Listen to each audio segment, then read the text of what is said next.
நேற்றும் இன்றும் என்றும் மாறாதவர். ஆகவே உயிர்த்தெழுந்த அவர் அன்று மக்களோடு என்ன பேசினாரோ அதே விதமாய்த்தான் இன்றும் நம்மோடு பேசுவார். அவர்களுக்கு என்ன ஆசீர்வாதங்களை வழங்கினாரோ அதே ஆசீர்வாதங்களைத்தான் நமக்கும் அவர் வழங்குவார். இதுதான் நாம் அவரை பற்றி கொண்டிருக்கிற தைரியம். முதலாவது பாருங்கள், அவர் ஒரு பெண்ணுக்கு தரிசனமானார். இந்த பெண்ணின் பெயர் மகதலேனா மரியாள்.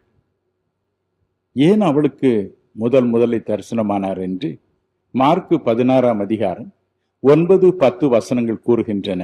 வாசிக்க கேட்போமா? வாரத்தின் முதலாம் நாள் அதிகாலையிலே இயேசு எழுந்திருந்த பின்பு மகதலேனா மரியாளுக்கு முதல் தரிசனமானார். அவளிடத்திலிருந்து அவர் 7 பிசாசுகளை துரத்தி இருந்தார்.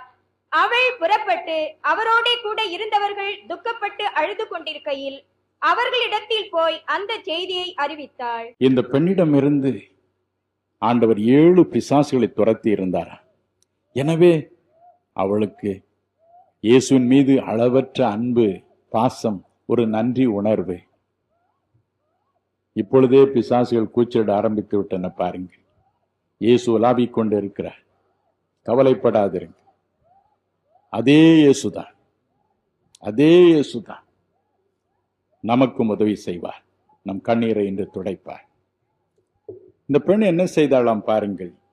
லூக்கா 8ஆம் அதிகாரம் 2ஆம் வசனம் சொல்லுகிறது போல, இயேசுவோடு கூட அவளும் சேர்ந்து ஊழியம் செய்ய ஆரம்பித்தாள்.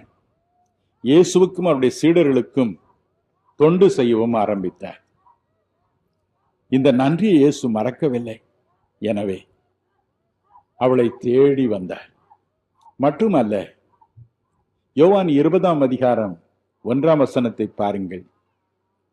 யோவான் 19:25 பாருங்கள். சிலுவையில் இயேசு தொங்கி பரிதாபமாய் தன் ஜீவனை விட்டுக்கொண்டு இருந்த பொழுது வந்திருந்த 3 பெண்களுள் அவளும் ஒருத்தியாயிருந்தாள். இயேசு உயிரோடு எழுந்த அன்று காலையில் அவர் உயிரோடு எழுந்தது அவளுக்கு தெரியாமல் அவருடைய சரீரத்திற்கு சுகந்த வர்க்கமிட வேண்டும் என்று அதிகாலையில் எழுந்து ஓடினாள். அவளுடைய அன்பு, அவளுடைய நன்றி இயேசுவின் உள்ளத்தை உருக்கியது. ஆகவே முதல் அவளுக்குத்தான் தரிசனமானார். தரிசனமாகி அவர் என்ன சொன்னார்? யோவான் 20:15 பாருங்கள். என்ன சொன்னார்? ஸ்திரியே, ஏன் அழுகிறாய்?